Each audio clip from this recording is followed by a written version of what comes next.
U yana qaytdi. Doktor Gannibal Lecter. U yana katta ekranlarda. Eng xavfli maxluq yovuzlik emas, balki uni go'zal deb biladigan aqldir. Dunyo miqyosida millionlab nusxada chop etilgan, eng ko'p va orziqib kutilgan psixologik triller janridagi durdona asar. Jinoyat olami va audio olami kanali ijodkorlaridan maxsus premyera. Dunyoni o'zining ranglarida ko'radigan, insonlarni dahshatga soladigan doktor Gannibal Lecter endi ozodlikda. Qo'zichoqlar sukunati va Qizil ajdarho asarining davomi. Gannibal ilk bor o'zbek tilida audio shaklida. Qo'rquv va sukunat. Seriyali qotilning sharpa misol harakatlari. Hayajon va hayrat. Vajohat va shaxt, dahshat va jasorat. Mukammal darajadagi qotillik. Inson ongining eng qorong'u burchaklari. Aql bilan vahshiylik o'rtasidagi xavfli chiziq. Nafosat va qonxo'rlik bir vujudda jam bo'lsa, nima yuz beradi? Thomas Harrisning mashhur Gannibal asari ana shu savollarga javob izlaydigan, o'quvchini ruhiy taranglik va qo'rquv og'ushiga tortadigan o'tkir psixologik trillerdir. Asar markazida favqulodda zehn sohibi, nozik didga ega psixiatr va ayni paytda qonxo'r jinoyatchi bo'lgan doktor Gannibal Lecter turadi. U yillar davomida izsiz g'oyib bo'lib yashar ekan, uning izidan ham qasoskor dushmanlar, ham huquq-tartibot idoralari tushadi. Bir vaqtlar Lecter bilan to'qnash kelgan Federal qidiruv byurosi xodimi Clarice Starling esa yana xavfli o'yin markaziga tortiladi. Gannibal asari inson tabiatining ikkiyuzlamachiligi, hokimiyat, intiqom, vasvasa va ruhiy ozodlik haqidagi falsafiy mushohadalar bilan yozilgan asar sifatida allaqachon jahon adabiyoti noyob durdonalari qatoridan o'rin olgan. Muallif voqealarni shunday mahorat bilan tasvirlaydiki, o'quvchi har bir sahifada xavotir, hayrat va qiziqish og'ushida qoladi. Shu jihat kitobni oddiy trillerdan yuksak psixologik roman darajasiga olib chiqqan. Asarning har bir sahifasi ochilgan sayin biz nafaqat jismida vahshiylik va teran aql zakovat mujassam shaxsni, balki inson ruhiyatining eng qorong'u qatlamlarini anglay olgan noyob tafakkur egasini ham kashf etamiz. Ishonamizki, ushbu asar ham sizga manzur bo'ladi. Aziz muxlislar, bizni qo'llab-quvvatlang. Biz esa siz uchun ishlashda, siz uchun ijod qilishda davom etamiz.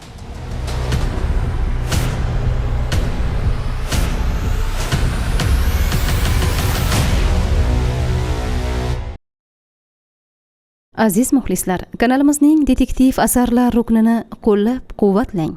Sizning berajak ko'magingiz yangi detektiv asarlar zaxirasi tugamasligini va kunda yangi audio hikoya joylashimizni ta'minlaydi. Bank plastik karta raqami 9860 1604 4278 21 91. Thomas Harris. Gannibal. 12-bob. Agar jahannamga eltuvchi yo'lda yon burilishlar bo'lsa, ular ehtimol Maryland shtatidagi Misericordia shifoxonasining tez yordam mashinalari kirish yo'liga juda o'xshagan bo'lardi. Bu yerdagi so'nib borayotgan sirena ovozlari-yu joni uzilayotganlarning ingrashlari, qon bilan bulg'angan g'ildirakli zambillarning g'ichirlashi, qichqirish va oh-vohlar fonida kanalizatsiya quduqlaridan ko'tarilayotgan bug' tez yordam yozuvining neon chiroqlari ta'sirida qizg'ish tusga kirgan, u tunlari Musoning olovli, kunduz esa bulutli ustunini eslatib yuborardi. Bug' orasidan bir payt keng va baquvvat yelkalari kiyimiga zo'rg'a sig'ib turgan Barni ko'rinib qoldi. U yumaloq boshini biroz ekkancha, o'ydim chuqur piyodalar yo'lagidan katta qadamlar bilan sharq tomon, tong yorishayotgan tarafga yo'l olardi.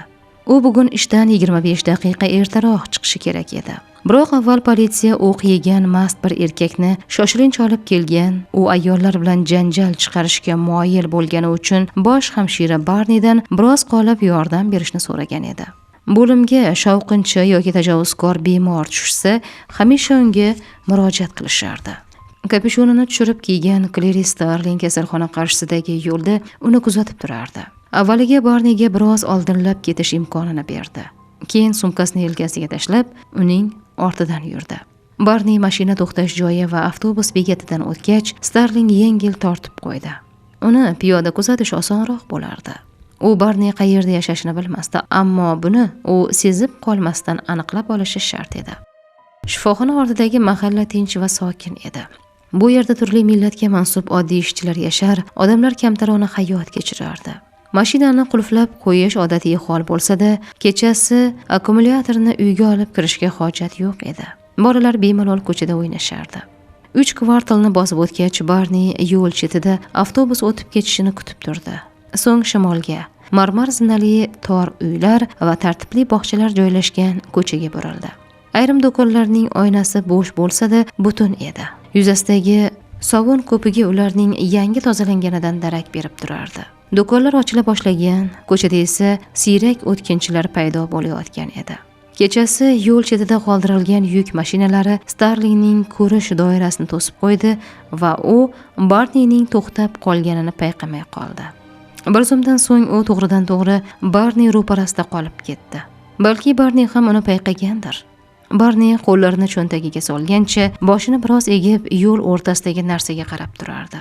Starling diqqat bilan qarab, shamol ta'sirida qanoti yengil qimirlayotgan o'lik kabutarni ko'rdi. Erkak kabutar halok bo'lgan jufti atrofida aylanib uchar, uning yonida titrab, past va g'amgin ovozda go'yo nola qilardi.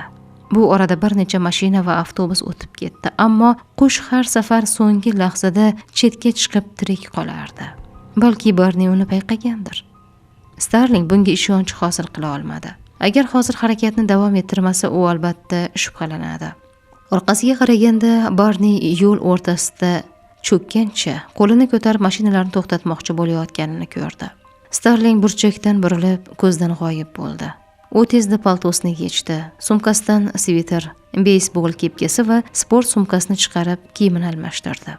Paltos bilan eski sumkasini polietilen sport sumkasiga joylab, sochlarini kepka ichiga yashirdi. So'ng ishdan qaytayotgan farrosh ayollar orasiga qo'shilib, yana Barni yurgan ko'chaga chiqdi. Barni qo'lida o'lik kabutarni ushlab turar, uning jufti esa yuqoridagi simlarga qo'nib, pastdagi manzarani kuzatardi. U kabutarni maysa ustiga qo'yib, patlarini silab tekisladi. Keyin boshini ko'tarib, yuqoridagi qushga nimadir dedi. U ketgach, erkak kabutar yana pastga tushib, jonsiz tananing atrofida aylana boshladi. Barni orqasiga qaramasdan ko'chaning narigi tomonidagi uy zinalariga chiqdi. Kalitini qidira boshlaganida Starling oradagi masofani bir zumda bosib o'tib, u eshikni ochmasdan yetib keldi. "Salom, Barni", dedi. Barni shoshilmasdan ortiga burilib, avval yuqoriga, keyin pastga qaradi. Starling uning ko'zlari yuzida bu darajada keng joylashganini allaqachon unutib yuborgan edi. O'sha ko'zlarga boqib, Barnining uni taniganini angladi. Ichida go'yo nimadir lov etib yongandek bo'ldi. Kepkasini yechib, sochlarini yoydi. "Men Clarice Starlingman. Eslaysizmi meni? Men Federal qidiruv byurosidansiz", dedi Barni hissiz ohangda. Starling qo'llarini birlashtirib bosh irg'adi. "Ha, Federal qidiruv byurosidanman. Barni, siz bilan gaplashib olishimiz kerak. Rasmiy so'roq emas, shunchaki sizga bir ikkita savolim bor." Barni zinapoyadan asta tushdi va Starlingning qarshisida to'xtadi. Shunda ham uning bo'yi baland bo'lganligi uchun Starling pastdan yuqoriga qarab gaplashishga majbur bo'ldi. Biroq Barnining bahaybat gavdasi uni qo'rqitmasdi. Ehtimol uning o'rnida erkak kishi bo'lganida biroz cho'chib ketgan bo'larmidi. "Menga o'z huquqlarimni o'qib bermaganingizni rasmiy ravishda tasdiqlaysizmi, zobit Starling?" dedi u baland va qo'pol ovozda. "Tasdiqlayman. Sizga o'z huquqlaringizni o'qib bermadim. Tan olaman. Shuni sumkangizga qarata ham ayta olasizmi, iltimos?" dedi u. Starling sumkasini ochdi va go'yo uning ichida kimdir o'tirgandek baland ovozda gapirdi. "Men Barniga uning huquqlarini o'qib bermadim. U o'z huquqlaridan xabardor emas", dedi. "Shu yaqin atrofda ajoyib bir qahvaxona bor. Xo'p desangiz, o'sha yerga borib o'tiramiz", dedi Barni. "Yana bitta savol. O'zingiz bilan yana nechta bosh kiyim olib yuribsiz?" dedi u. "3ta", dedi Starling. Ular yurib borarkan, yonlaridan nogironlar belgisi yopishtirilgan avtobus o'tib ketdi. Starling avtobus ichidagi yo'lovchilarning o'ziga tikilib qarashlarini sezdi. Nogironlar ko'pincha jinsiy tashnalikdan aziyat chekadi. Bunga ularning haqqi ham bor deb o'yladi u. Keyingi chorrahadan o'tishayotganida mashinada ketib borayotgan yigitlar ham unga razm solib qarashdi, lekin yonida Barni borligi sababli yurak yutib hech narsa deya olishmadi. Starling mashina oynasidan tashqariga chiqib turadigan har qanday narsaga nisbatan juda sergak munosabatda bo'lishni odat qilgandi. U Kripslarning kutilmaganda qasos olishi mumkinligini yodidan chiqarmagan edi. Mana bunday shahvoniy nigohlarga esa hozircha chidab yashashiga to'g'ri kelardi. Ular qahvaxonaga kirishganida avtobus ortga qaytib, boshqa tomonga ketdi. Qahvaxonada xo'randalar ko'pligi uchun alohida joy bo'shashini kutib turishga majbur bo'lishdi. Ofitsiant oshpazga hindchada bir nimalar deb baqirar, u esa aybdorona qiyofada uzun qisqich bilan olov ustidagi go'shtni ag'darardi. "Tamaddi qilib olaylik", dedi Starling joylashib o'tirishgach. "Pulini Semamak ko'taradi. Ishlaringiz qalay, Barni?" "Ishlarim yaxshi", dedi Barni. "Nima ish qilasiz?" "Sanitar xodimman, amaliyotchi sanitar diplomim bor." "Allaqachon hamshira bo'lib ketgansiz, balki feldsherlikni ham tugatgansiz deb o'ylagandim", dedi Clarice. Barni yelkasini qistida sut idishiga qo'l cho'zdi. So'ng Starlingga tik qaradi. "Evildaning o'limi sababli endi sizni ishdan haydab yuborishadimi?" so'radi u.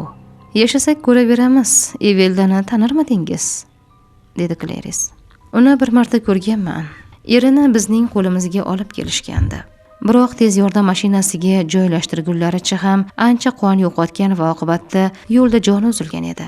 Bo'limga olib kelishganida tanasida qolgan qoni ham allaqachon tashqariga chiqib bo'lgandi. Shu bois qon quyishning foydasi bo'lmadi. Evilda esa erining o'limiga rozi bo'lishni istamadi. Uning o'lishini qabul qila olmadi. Hatto hamshiralar bilan olishmoqchi ham bo'ldi. So'ngra o'zingiz tushunasiz-ku, men aralashishga majbur bo'ldim. U juda chiroyli va baquvvat ayol edi. Bu qilig'i uchun uni hibsga olishmadi shekilli." "Ha, uni o'sha zahoti qo'yib yuborishgan", dedi Clarice. "Men ham shunday deb o'ylagandim", dedi Barni. "Barni, doktor Lekterni Tennisidan kelgan xodimlarga topshirganingizdan keyin..." Barni uning gapini bo'ldi. "Ular doktorga juda qo'pol muomala qilishgandi. Shundan keyinchi, shuning uchun ham hech biri tirik qolmadi", dedi Barni. "Ha, o'sha qo'riqchilar u bilan 3 kun zo'rg'a tirik yashay olishdi. Siz esa 8 yil davomida Lekterni qo'riqlagansiz." 6 yil. Men ishga kirganimda u allaqachon qamoqda o'tirgan edi", dedi Barni. "Buni qanday uddalagansiz, Barni? Savolim g'alati tuyulmasligi uchun sal o'zgartiraman. Qanday qilib shuncha vaqt mobaynida unga chidadingiz? Bu faqat muloyimlikka borib taqalmaydi, to'g'rimi?" so'radi Clarice. Barni qoshiqning qavariq tomonini, keyin botiq tomonini aylantirib, undagi o'z aksiga tikilgancha bir muddat sukut saqladi. Doktor Lekterning odobi juda chiroyli edi. U sun'iylikdan yiroq, o'zini erkin va nafis tutardi. Men o'sha paytda universitetning sirtqi ta'lim shaklida o'qirdim. U menga dars qilishda yordam berardi. Men bilan o'z bilimini baham ko'rardi. Lekin bu degani agar imkon tug'ilib qolsa, meni o'ldirmaydi, shafqat qiladi degani emas. Bir insonda turli sifatlar yonma-yon yashashi. U bir vaqtning o'zida yaxshi qiyofada ham, jirkanch qiyofada ham namoyon bo'lishi mumkin. Buni Suqrot juda yaxshi tahlil qilib bergan. Maxsus rejim bo'limida buni bir soniya ham unutmaslik kerak. Agar shuni esdan chiqarmasangiz, sizga hech narsa bo'lmaydi. Balki doktor keyinchalik meni Suqrot bilan tanishtirganidan afsuslangandir. Bunisi menga qorong'u. Barnining ongi maktabdagi majburiy ta'lim qiyinchiliklaridan aziyat chekmagan edi. Shuning uchun ham uning uchun Suqrot bilan tanishuv xuddi hayotda yangi inson bilan tanishgandek iliq va chuqur taassurot qoldirgan edi. Xavfsizlik o'z yo'liga, suhbatlar o'z yo'liga, davom etdi Barni. Shaxsiy munosabatlar xavfsizlik choralariga daxl qilmaydi. Axir men uning nomiga kelgan pochta xatlarini o'ziga bermasdan necha martalab ushlab qolganman. Uning qo'llariga kishan ham solganman-ku, dedi. "U bilan ko'p gaplasharmidingiz?" so'radi Clarice. "Ba'zan oylab bir og'iz ham gaplashmasdik. Ba'zan esa boshqalar jim bo'lib qolganida tun bo'yi gaplashib chiqardik. Men sirtqi ta'lim shaklida o'qirdim, lekin bilimim hamin qadar edi. U esa men uchun butunlay yangi dunyoni ochdi. Misol uchun meni Svetoni, Gibbon va hokazolar bilan tanishtirdi." Barni finjonini qo'liga olganida Starlingning ko'zi chap qo'ldagi ustiga olovrang betadin surilgan yangi jarohatga tushdi. "U qochib ketgach, meni qidirib kelishi mumkin deb hech o'ylab ko'rganmisiz?" so'radi Kleris. Barni bosh chayqadi. U bir marta menga agar imkon topilsa erkinlikda ov qilishni afzal ko'rishini aytgandi. O'ljani yovvoyi kengliklarda quvib yetib parchalashning gashti o'zgacha deb aytgandi o'shanda. Barni shunday deya yosh bolalarnikidek mayda tishlarini ko'rsatib kuldi. Bu juda kamdan kam uchraydigan manzara edi. Uning kulgisi xuddi telbanikiga o'xshardi. Starlingning xayolidan balki u haddan tashqari ko'p vaqtini yerto'ladagi aqldan ozganlar orasida o'tkazgani uchun shunday kulsa kerak degan o'y o'tdi. O'zingizchi bu haqda hech o'ylab ko'rmaganmisiz? So'radi Barni. U qochib ketganidan so'ng sizni boshqa qo'rqitmadimi? Meni qidirib kelishi mumkin deb o'ylamadingizmi? Yo'q, dedi Kleris. Nega? Uning o'zi seni aslo ovlamayman deb aytgandi menga, dedi Kleris. Ajabki ushbu javob ikkalasiga ham qoniqarli tuyuldi. Nihoyat ularning stoliga quymoqli nonushta keltirib berishdi. Ikkalasining ham qorni och bo'lganligi sababli bir necha daqiqada indamasdan ovqatlanishdi. Barni, doktor Lekterni Memfisga olib ketishganda men sizdan uning kamera devoridagi rasmlarini olib kelishingizni so'ragandim. O'shanda rasmlarning hammasini olib kelib bergansiz. Doktorning qolgan buyumlari, kitoblari, yozishmalari qayerda hozir? Shifoxonada uning hatto tibbiy kartasi ham yo'q, dedi Kleris. Barni tuzdonni kaftiga urib, o'ychan ravishda unga tikilib qoldi va birozdan so'ng tilga kirdi. O'sha paytlari hamma narsa aralash-quralash bo'lib ketgandi. Butun shifoxona alg'ov-dalg'ov bo'lib qolgan. Men bilan birga boshqa xodimlarni ham ishdan haydashdi. Buyumlar esa har yoqqa sochilib ketgandir. Bu borada biror narsa deyishim qiyin, dedi u. Kechirasiz, nima dedingiz? So'radi Starling. So'zingizni eshita olmadim, juda shovqin bo'lib ketdi. Kecha bir narsani aniqladim. Aleksandr Dyumaning doktor Lekter izohlar yozgan va imzo chekkan oshpazlik lug'ati kitobi bir necha yil oldin Nyu-Yorkdagi xususiy kimoshdi savdosida $16,000 sotilgan ekan. Shartnomaga kitobning egasi sifatida Kerry Flox imzosi qo'yilgan. Kerry Flox ismli odamni taniysizmi, Barni? Taniysiz deb umid qilaman. Chunki hozirgi ish joyingizga topshirgan anketalaringizda xuddi o'sha ism-familiya yozilgan. Lekin Barni deya imzolangan. Soliq deklaratsiyangizda ham o'sha ism turibdi. Uzr, bundan oldin nima deganingizni eshita olmadim, dedi u sovuq ohangda. Keling, hammasini boshidan boshlaymiz. Kitob uchun qancha pul oldingiz, Barni? So'radi Kleris. Taxminan $16,000, dedi Barni uning ko'ziga tik qarab. Tilxatda $10,500 deb ko'rsatilgan. Bosh irg'adi Starling. Tatler gazetasiga bergan o'sha intervyuingiz uchun qancha olgansiz? Lektor qochgan paytda bergandingiz-ku. $15,000, dedi Barni. Yomon emas, yaxshigina pul ishlab olibsiz. Intervyuda aytgan gaplaringizning hammasi o'zingiz to'qib chiqargan gaplarmi? So'radi Kleris. Doktor Lekterning bunga qarshi bo'lmasligini bilardim. Aksincha, agar gaplarimga ozgina ertak aralashtirmaganimni bilsa, mendan hafsalasi pir bo'lardi. U o'sha hamshiraga siz u yerda ish boshlashingizdan oldin hujum qilganmi? So'radi Kleris. Ha, doktor Lekterning qo'li singanmidi? Bilishimcha, ha, singan. Rentgen qilishganmidi? Albatta qilishgan. Menga o'sha rentgen qog'ozi kerak, dedi Kleris. Axir, dedi Barni. Shuni aniqladimki, Lekterning barcha dastxatlari ikki turga bo'linadi. Birinchi turini siyoh bilan qo'ygan va qamoqqa tushishidan oldin qo'llagan. Ikkinchisi esa mum qalam va flomaster bilan qo'ygan. Maxsus shifoxonada bo'lgan paytida qo'llagan. Mum qalam va flomasterda qo'yilgan dastxatlarining qimmatroq turishini siz mendan ko'ra yaxshiroq bilasiz deb o'ylayman. Barni, menimcha uning barcha buyumlari sizning qo'lingizda va ularni bitta-bittalab yillar davomida kolleksionerlarga sotishni reja qilgansiz, dedi Kleris. Barni yelka qisdi, lekin indamadi. Menimcha siz Lekter mavzusining yana urfga chiqishini poylayapsiz. Nega bu sizga kerak, Barni? Rassom Vermar chizgan dunyodagi barcha rasmlarni ko'rishga ulgurib qolmoqchiman, dedi Barni. Sizni Vermar bilan kim tanishtirganini so'rashning hojati yo'q chamamda, dedi Kleris. Ikkalamiz kechalari juda ko'p narsalar haqida suhbatlashardik, dedi Barni. U ozodlikka chiqqach nima qilishni xohlash haqida hech gapirganmi sizga? Yo'q, doktor Lekter mavhum savollarni yoqtirmasdi. U sillogizmlarga ham, sintezga ham, mutlaqo haqiqatlarga ham ishonmasdi. Unda u nimaga ishonardi? Tartibsizlikka. Aslida unga ishonish ham shart emas, chunki u o'z-o'zidan ayon. Starling bir lahzaga bo'lsa-da Barniga nisbatan yumshoqroq muomalada bo'lishni xohladi. Gapirishingizdan o'zingiz ham bunga ishonadiganga o'xshaysiz, dedi u. Holbuki sizning ishdagi vazifangiz binodagi tartibni saqlash edi. Siz bosh sanitar edingiz. Siz ham, men ham tartibni saqlash bilan shug'ullanamiz. Doktor Lekter sizdan qochib qutula olmagan, dedi Clarice. Negaligini sizga tushuntirdim-ku, dedi Barni. Chunki doimo hushyor bo'lgansiz. Shunga qaramay, ma'lum ma'noda u bilan orangizda qandaydir yaqinlik ham mavjud bo'lgan, dedi Clarice. Bu noto'g'ri qarash, dedi Barni. U hech kimga aka-ukadek munosabatda bo'lmagan. Biz shunchaki ikkovimizni qiziqtirgan mavzularni muhokama qilardik xolos. To'g'risi o'sha mavzularning barchasi men uchun yangi va kutilmagan edi. Doktor Lekter, sizni bilmagan narsalaringiz sababli hech masxara qilganmi? Yo'q. Sizni-chi? So'radi Clarice. Yo'q, garchi ich-ichidan Lekterning kinoyalarida aslida maqtov yashiringanini anglagan bo'lsa ham, Barnini ranjitmaslik uchun shunday dedi.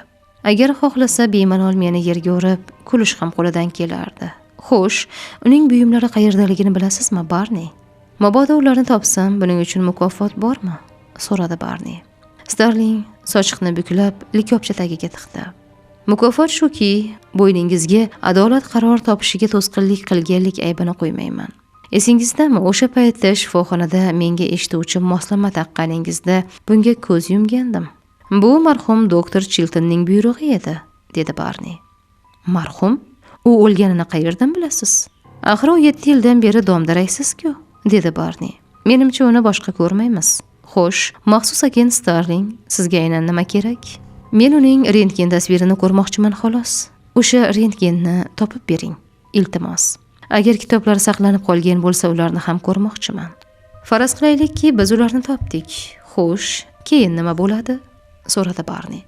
Rostini aytsam, bunisini bilmayman. Federal prokuror ularni hibsdan qochish ishi bo'yicha dalil sifatida musodara qilishi mumkin. Shunday bo'lsa, ularning omborda chang bosib yotgani qoladi xolos. Agar ularning hammasini ko'zdan kechirib chiqib, foydali biror narsa topmasam va buni rasmiy tasdiqlasam, keyin siz doktor Lekterning shaxsan o'zi buni menga sovg'a qilgan deb aytishingiz va suvdan quruq chiqib ketishingiz mumkin. U 7 yildan buyon ozodlikda qochib yuribdi. Demak, siz fuqarolik huquqingizdan foydalansangiz bo'ladi. Qolaversa, uning qarindoshi ham yo'q.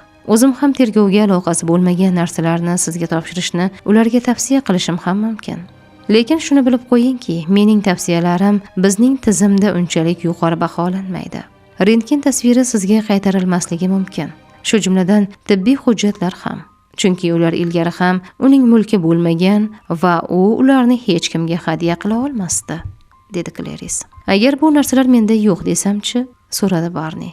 Unda Lekter bilan bog'liq materiallarni sotuvga chiqarish deyarli imkonsiz bo'lib qoladi. Biz ular bo'yicha maxsus byulleten chiqarib, barcha savdogarlarga bu narsalar musodara qilinishi hamda ularni sotib olish yoki saqlash uchun javobgarlik mavjudligi haqida ogohlantiramiz. Bundan tashqari, uyingizni tintuv qilish va qo'lingizdan ashyoviy dalillarni olib qo'yish uchun suddan order ham olishlari mumkin, dedi Clarice. Endi qayerda yashashimni ham bilasiz. Nima deyish kerak o'zi? Yashash joyimi yoki uymi? dedi Barni. Bilmayman, faqat shuni aytishim mumkinki, agar bu materiallarni topshirsangiz, ularni o'zingizda saqlab turganingiz uchun sizga hech qanday ayblov qo'yilmaydi. Ayniqsa ularni o'sha joyda qoldirganingizda, ularning taqdiri nima bo'lishi mumkinligini hisobga olsak, ishingiz oson kechadi. Ammo keyinchalik ularni qaytarib olasizmi yoki yo'qmi, bu borada hech narsani va'da ham qila olmayman, dedi Starling. Gap orasida tanaffus qilish uchun sumkasini kavlar ekan. Barni, menimcha siz oliy tibbiy ta'lim olishga biror marta urinib ko'rmagansiz. Ehtimol tegishli litsenziyani qo'lga kirita olmasligingizga ko'zingiz yetganligi uchundir. Balki o'tmishingizda qandaydir qora iz bordir. Shundaymi? Jinoiy o'tmishingizni hech qachon tekshirib ko'rmagan ekanman. Balki muqaddam sudlangandirsiz, dedi Clarice. Siz faqat mening soliq deklaratsiyamni va ish joyimdagi tarjimai holimni tekshirgansiz. Bundan juda ta'sirlandim, dedi Barni. Agar o'tmishingizda biror muammo bo'lgan bo'lsa, yashaydigan hududingizning prokurori sizni osongina bosim ostiga oladi va butunlay yanchib tashlaydi, dedi Clarice. Barni likopchani non bo'lagi bilan artdi. Gapingiz tugadimi? Tugagan bo'lsa, biroz sayr qilib kelaylik, dedi. Aytgancha yaqinda sen meni uchratib qoldim. Esingizdami? U bir vaqtlar Migsning kamerasida yashagan edi. Hali ham o'sha yerda yashayotgan ekan, dedi Starling ular ko'chaga chiqqach. U joyga la'nat tekkan, dedi Barni. Ha, bu rost, dedi Clarice. Semi biror ijtimoiy yordam dasturiga qo'shilibdimi? So'radi Barni. Yo'q, shunchaki bitta o'zi o'sha zindon qarida yashayapti. Siz bu haqda tegishli joylarga xabar berishingiz kerak. U qandli diabet bilan og'riydi.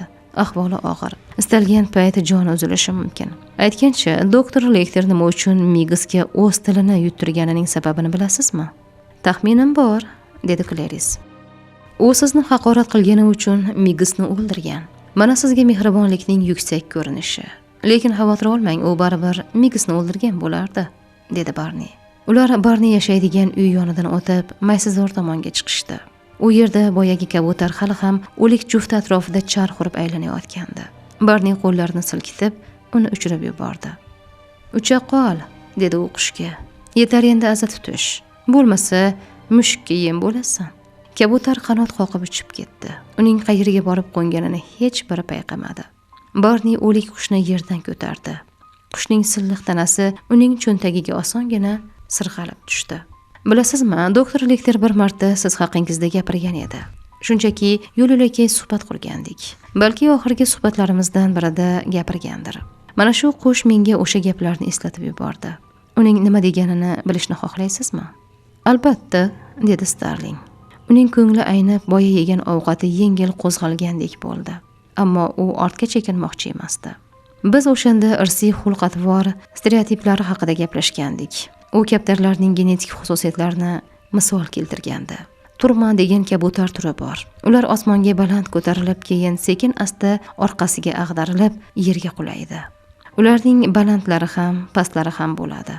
Ikki baland turmanni chatishtirib bo'lmaydi. Chunki ularning bolasi ham to'xtamay aylanib, yerga urilib halok bo'ladi. Lekter mana bunday degandi. Agent Starling baland turman. Barni uning ota-onasidan hech bo'lmaganda bittasi balandlardan bo'lmagan deb umid qilaman. Starling tomog'iga tiqilgan og'ir tugunni zo'rg'a yutdi. Bu qushning tanasini nima qilmoqchisiz? So'radi u. Patini yulib, go'shtini pishirib yeyman, dedi Barni. Men bilan yuring. Rentgen suratini ham, kitoblarni ham berib yuboraman. Starling kasalxona yonidagi mashinasini qoldirgan joyga qaytar ekan, ortda qolgan yolg'iz kabutarning g'amgin sayrashi qulog'iga chalindi. 13-bob. Bir telbaning hamdardligi va boshqasining vasvasali g'oyasi tufayli Starling nihoyat o'zi orzu qilgan narsaga erishdi. Ko'p qavatli yerosti majmuasida joylashgan xulq-atvor psixologiyasi bo'limidagi tor yo'laklardan biridagi ixchamgina xona unga nasib etdi. Federal qidiruv byurosi akademiyasini yakunlagan zahotiyoq bu nufuzli bo'limda ish boshlashni kutmagan bo'lsa-da, u bir kun kelib o'z mehnati bilan shu yerdan joy olishiga ishonardi. Buning uchun avval bir necha yil oddiy operativ xodim sifatida xizmat qilish kerakligini yaxshi bilardi. Starling topshiriqlarni puxta bajarar, ammo idora ichidagi siyosiy o'yinlarni anglashda qiynalardi. Bir necha yil ishlaganidan keyingina u bir muhim haqiqatni tushunib yetdi. Hatto bo'lim boshlig'i Jek Crawford istagan taqdirda ham u hech qachon bu bo'limga qabul qilinmas edi. Buning sababi uzoq vaqtgacha unga tushunarsiz bo'lib qoldi. Faqatgina bosh inspektor yordamchisi Paul Krentler bilan to'qnash kelib, uning atrofidagilarga qay darajada ta'sir o'tkaza olishini anglagach, hammasi oydinlashdi. Krentler seriyali qotil James Gambni Starling undan oldin qo'lga olgani va matbuot e'tiboriga tushgani uchun uni hech qachon kechira olmasdi. Seryog'in qish oqshomlaridan birida Krentler uning uy telefoniga qo'ng'iroq qildi. Starling esa endigina dushdan chiqqan, sochlarini sochiqqa o'rab olgan. Ustida xalat, oyog'ida yumshoq shippak bor edi. U o'sha kunni hech qachon esidan chiqara olmasdi. Chunki aynan o'sha paytda sahrodagi bo'ron operatsiyasining dastlabki haftasi endi nihoyasiga yetgan edi. O'sha kezlarda Starling texnik agent vazifasini bajarayotgan va endigina Nyu-Yorkdan qaytib kelgan edi. U shaharda Birlashgan Millatlar Tashkiloti qoshidagi Iroq missiyasiga tegishli limuzindagi radiopriyomnikni almashtirib kelgandi. Yangi qurilma avvalgisidan deyarli farq qilmas, faqat bir tafovut bor edi. U limuzin ichida bo'lib o'tgan barcha suhbatlarni to'g'ridan-to'g'ri Mudofaa vazirligiga tegishli sun'iy yo'ldoshga uzatardi. Topshiriq uni obdon holdan toydirgan, cho'milib chiqib ham hali to'liq o'ziga kelib ulgurmagan edi. Qo'ng'iroq qilayotgan odam Krentler ekanini bilganida uning xayolidan, balki Krentler ishni qanchalik a'lo darajada uddalaganimni aytib, meni maqtamoqchidir degan qisqagina ahmoqona fikr vizillab o'tdi. Starling derazaga yomg'ir shiddat bilan urilayotganini yaxshi eslaydi. Go'shakning narigi tomonidan kelayotgan Krentlerning ovozi esa biroz duduqlanib chiqar, shovqindan uning tungi bardan turib qo'ng'iroq qilayotgani sezilib turardi. Krentler undan hozir uchrashuvga chiqishga xohishi bor yoki yo'qligini so'rab, agar istasa yarim soat ichida kelib uni olib ketishi mumkinligini aytdi. U oilali erkak edi. Kechirasiz-u, janob Krentler, lekin buning iloji yo'q, dedi Starling va avtomatik javob berish qurilmasining ovoz yozish tugmasini bosdi. Shundan so'ng uzuq tovush yangrab, aloqa uzildi. Oradan yillar o'tib nihoyat o'zi doimo orzu qilib kelgan ish xonasiga kirgach, Starling qalam bilan familiyasini bir parcha qog'ozga yozib, uni eshikka yopishtirdi. Ammo shu zahoti qog'ozni yulib olib, chiqindi savatiga tashladi. Endi bularning hech biri unga kulgili tuyulmasdi. Uning nomiga kelgan xat hujjatlar yig'ib qo'yilgan qutida bitta xat jild yotardi. Uning ichida esa Guinness rekordlar kitobi tahririyati nomidan jo'natilgan so'rovnoma bor edi. Ular Starlingni AQSh tarixidagi huquqni muhofaza qiluvchi organlar tizimida ishlagan ayollar orasida eng ko'p jinoyatchini otib o'ldirgan xodim sifatida o'zlarining navbatdagi nashriga kiritmoqchi ekan. Muharrirning izohiga ko'ra, jinoyatchilar atamasi bu yerda shartli ravishda qo'llanilgan. Chunki halok bo'lganlarning ko'pchiligi ilgari bir necha bor sudlangan, yana 3tasiga nisbatan esa hibsga olish orderi chiqarilgan edi. Ushbu so'rovnoma ham uning familiyasi yozilgan qog'oz parchasi ortidan chiqindi savatiga ravona bo'ldi. U goh-gohida yuziga tushgan soch tolalarini puflagancha kompyuterda tinimsiz yozib o'tiraverib, oradan 2 soat o'tib ketganini ham sezmay qoldi. Eshik taqillab, Crawford ichkariga bosh suqqanida birdan sergak tortdi. Laboratoriyadan Brian qo'ng'iroq qildi. Starling, Mason qo'lga kiritgan rentgen tasviri bilan siz Barneyning uyidan olib kelgan tasvirlar bir xil bo'lib chiqdi. Bu Lekterning qo'li ekan. Hozir ikkala tasvirni yana solishtirish uchun raqamli formatga o'tkazishyapti. Lekin ular ham bunga hech qanday shubha yo'qligini aytishyapti. Format tayyor bo'lgach, bu ma'lumotni bazamizdagi Lekter haqidagi fayllarga kiritib qo'yamiz, dedi u. Mason Verger haqida nima deysiz? So'radi Starling. Unga haqiqatni aytganimiz ma'qulroq, dedi Crawford. Starling, u o'zining aqli yetmaydigan ma'lumotlarni qo'lga kiritgandagina boshqalar bilan bo'lishadi, lekin Braziliyaga olib boradigan izni biz hozir ushlashga harakat qilsak, u darrov yo'qolib qolishi mumkin, dedi yana. Siz menga bu ish bilan shug'ullanmaslikni buyurgansiz. Aytganingizdek, shug'ullanmayapman, dedi Clarice. Ammo baribir nimalardir qilyapsiz, to'g'rimi? So'radi Crawford. Masonga rentgen suratini pochta xizmati yetkazib bergan. Shtrix kod va yorliq orqali ular jo'natma qayerdan yuborilganini aniqlashgan. Bu Rio de Janeirodagi Ibarra mehmonxonasi bo'lib chiqdi. Starling Crawford gapini bo'lib qo'ymasligi uchun qo'lini ko'tardi. Bularning hammasini men faqat Nyu-Yorkdagi manbalardan foydalangan holda aniqladim. Braziliyaga hech qanday so'rov yuborganim yo'q. Yana bir gap. Mason telefon suhbatlarini Las Vegasdagi bukmekerlik idorasi orqali olib boradi. Suhbatlarning soni esa ancha-muncha. U yerda sport o'yinlariga pul tikish amaliyotlari ro'yxatga olinadi. Ularga kuniga nechta kiruvchi qo'ng'iroq kelishini o'zingiz bir tasavvur qiling. Demak, sizdan buni qanday aniqlaganingizni so'rasam bo'ladi, to'g'rimi? Dedi Crawford. Mutlaqo qonuniy yo'llar bilan aniqladim, dedi Starling. Aniqrog'i, qonuniy yo'llar bilan aniqlashga harakat qildim. Masonning uyida deyarli hech qanday iz qoldirmadim. Qo'limda faqat uning telefon qo'ng'iroqlarining hisob qog'ozlarini ko'rish uchun zarur bo'luvchi kodlar bor xolos. Bunday kodlar barcha texnik agentlarda bo'ladi. Faraz qilingki, uni tergovga to'sqinlik qilishda ayblab ish ochdik. Masonning siyosiy doiralardagi ta'sirini hisobga olsak, telefon suhbatlarini tinglash va kuzatish uchun ruxsatnoma olishimizga qancha vaqt ketishi mumkin? Mabodo uning qaysidir aybini fosh qilsak, unga qarshi qanday choralar ko'ra olamiz? Axir u bukmekerlik idorasi xizmatlaridan foydalanyapti-ku, dedi Clarice. Tushunarli, dedi Crawford. Nevada shtatining qimor biznesi bo'yicha komissiyasi uning telefon qo'ng'iroqlarini tinglashga qo'yishi yoki bu idoraning barcha ro'yxatlarini tekshirib, bizga kerakli ma'lumotni, ya'ni u aynan qayerga qo'ng'iroq qilayotganini aniqlab berishi mumkin. Starling bosh irg'adi. Buyurganingizdek, Meysonning o'ziga tegmadim, dedi. To'g'ri qilibsiz, dedi Kroford. Interpol va elchixonaning ko'magiga umid qilayotganimizni Meysonga yetkazing. Bundan tashqari, Braziliyaga odamlarimizni yuborib, Lektorni ekstraditsiya qilish jarayonini boshlashimiz kerakligini ham bildiring. U ehtimol Janubiy Amerikada ham jinoyatlar sodir etishga ulgurgandir. Shuning uchun ham to Rio politsiyasi odamxo'rlik toifasidagi ochilmagan ishlarni ko'zdan kechirishni boshlashidan oldin Lektorni o'zimiz qo'lga olganimiz ma'qul. Agar u hanuzgacha Janubiy Amerikada bo'lsa, albatta. Starling, meni bitta savol qiynayapti. Meyson bilan gaplashganingizda ko'nglingiz aynib ketmaydimi? So'radi Kroford. Iloji boricha o'zimni bosishga majbur bo'laman. O'zingiz meni shunga o'rgatgansiz. Esingizda bo'lsa, G'arbiy Virjiniyaga suvga cho'ktirilgan jasadni ko'zdan kechirgani birga borgandik. Xudo, nimalar deyapman o'zi? Suvga cho'ktirilgan jasadmish. Axir u inson bolasi edi. Uning ismi Kimberli Ember edi. Ha, albatta, Meysondan ko'nglim ayniydi. Ochig'ini aytsam, oxirgi paytlarda ko'p narsalardan ko'nglim ayniy boshlagan Jek. Starling o'z og'zidan chiqqan so'zlardan o'zi seskanib, biroz sukutga cho'mdi.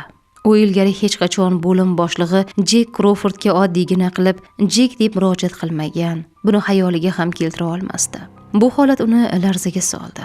Bir muddat Krofordning yuziga tikildi, biroq odatdagidek bu ifodasiz yuzdan hech narsani anglab bo'lmasdi. Kroford bosh irg'ab, beo'xshov tarzda g'amgin jilmaydi. Menda ham shunday bo'ladi, Starling. Meyson bilan uchrashuvdan oldin oshqozonni tinchlantiruvchi bir ikkita habdor ichib olarsiz balki, dedi. Meyson Verger Starling bilan telefon orqali shaxsan gaplashishni lozim topmadi. Uning kotibi ma'lumot uchun minnatdorchilik bildirib, keyinroq qayta qo'ng'iroq qilishini aytdi. Ammo Meyson qayta qo'ng'iroq qilmadi.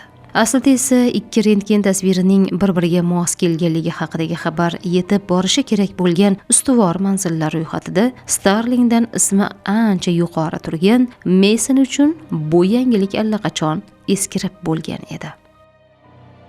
14-bob. Meyson bu haqda, ya'ni rentgen tasvirida haqiqatan ham doktor Lektorning qo'li aks etgani haqida Starlingga xabar berilmasidan ancha avval bilib bo'lgandi. Chunki uning adliya boshqarmasidagi manbalari juda tez ishlardi. Meysonga elektron pochta orqali kelgan token 287 taxallus bilan imzolangan xabarda aynan shu ma'lumot qayd etilgan bo'lib, bu manzil AQSh Vakolatlar palatasi a'zosi Parton Wilmerning yuridik qo'mitadagi yordamchisiga tegishli ikkinchi pochta hisobidan yuborilgan edi.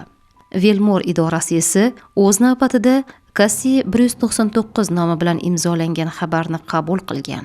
Bu adliya boshqarmasidagi Paul Krenklerning elektron muhitdagi soxta taxallusi edi. Meyson qattiq hayajonga tushgandi. Doktor Lektorning Braziliyada ekani uning xayoliga ham kelmagan, ammo rentgen tasviri buni ochiq-oydin tasdiqlab turardi. Endi doktorning chap qo'lidagi barmoqlar soni boshqalarniki bilan bir xil edi. Bu ma'lumot Yevropadan kelgan yangi iz bilan tutashib, uning joylashuvini aniqlash imkonini berishi mumkin edi. Meyson Italiya huquq-tartibot idoralaridan kelgan so'nggi xabarga qattiq ishonar va buni so'nggi yillarda qo'lga kiritgan eng muhim iz deb hisoblardi. Biroq u bu ma'lumotni Federal qidiruv byurosi bilan bo'lishish niyatida emasdi. 7 yillik tinimsiz izlanishlar, yopiq federal fayllarga kirish, tekshiruvlar, keng ko'lamli reklama va katta mablag'lar evaziga u Lektorni qidirishda byurodan ancha ilgarilab ketgan edi. Federal qidiruv byurosi bilan esa faqat texnik imkoniyatlar zarur bo'lgan hollarda hamkorlik qilar, ma'lumot almashardi. Tashqaridan esa u o'zini voqealarga shunchaki qiziqib kuzatayotgandek ko'rsatishga harakat qilardi. Shu maqsadda kotibiga Starlingga tez-tez qo'ng'iroq qilib, yangi ma'lumotlar bor yo'qligini surishtirib turishni buyurgandi. Kompyuter dasturiga kiritilgan maxsus eslatma esa kotibni kuniga kamida 3 marta unga murojaat qilishga majbur qilardi. Rentgen tasvirining kelib chiqishi haqida qo'shimcha ma'lumot olish uchun Meyson darhol Braziliyadagi manbasining hisob raqamiga $5000 o'tkazdi. Uning Shvetsariya banklarida saqlanayotgan maxsus zaxira jamg'armasi bundan ancha katta edi va u ishonchli tasdiqlangan ma'lumotlar paydo bo'lishi bilan yana mablag' ajratishga tayyor edi. Garchi Yevropadagi xabarchisi Lektorni topganiga deyarli ishonayotgan bo'lsa ham, ammo ilgari juda ko'p marotaba aldanganligi uchun hozircha baribir ehtiyot bo'lib turishga qaror qilgandi. Shoshilishga hojat yo'q. Haqiqatni tasdiqlovchi dalil tez orada keladi. Hozircha esa kutish azobini biroz bo'lsa ham bosib turish maqsadida doktor oxir-oqibat uning qo'liga tushgach, nima qilishini o'ylab reja tuzgani ma'qul. Bu yengil-yelpi qilinadigan ish emas, birmuncha vaqt talab etadi. Axir Meson bekorga shuncha vaqtini sarflab, qiynoq san'atini o'rgangani yo'q-ku. Ba'zan insonlar uchun Xudoning qiynoqlar bobidagi tanlovini tushunish ham, qabul qilish ham juda og'ir kechadi. Balki insonlarning ojizligi va bilimsizligi uni ranjitar. Balki shunday paytlarda u bizdan yordam kutar. Insonlar boshiga yog'dirayotgan g'azabini to'g'ri yo'lga solib yuborish uchun biror najot izlar. Meson bu jarayondagi o'z o'rnini azob-uqubatlarining 18-yilida tanasi to'liq falashlanib, ko'rpa ostida deyarli sezilarsiz bo'lib qolganida, endi hech qachon oyoqqa tura olmasligini tushungan paytda anglab yetgan edi. Bu vaqtga kelib, Maskret fermasidagi yangi qanot qurib bitkazilgan va uning qo'lida mablag'i ham bor edi. To'g'ri, boyligi u qadar cheksiz emasdi. Chunki o'sha paytda ham moliyaviy ishlarni uning otasi Molson Verger boshqarardi. Bu voqea doktor Lektor qamoqdan qochgan yili, Rojdestvo bayrami kunlarida sodir bo'lgandi. Meson o'sha paytda hech qanday choralar ko'rmagani uchun qattiq pushaymon bo'ldi. Chunki doktorni maxsus shifoxonada yo'q qilib yuborish imkoniyati qo'ldan ketgandi. Endi esa uni faqat bitta fikr qiynardi. Lektor hali ham tirik va u erkinlikda yuribdi. Hoynahoy hayotdan lazzatlanib, yallo qilib yurgandir. O'zi esa maxsus uskuna yordamida arang nafas olib yotar, to'shakka mixlangan tanasi yumshoq ko'rpa ostida asta-sekin yo'qolib borayotgandek edi.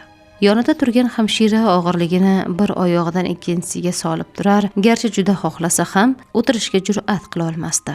Deraza ostida esa kam ta'minlangan oilalardan kelgan bolalar Rojdestvo qo'shiqlarini kuylashar, qo'llaridagi sumkalarni shamoldan pana qilib shodon o'ynashardi.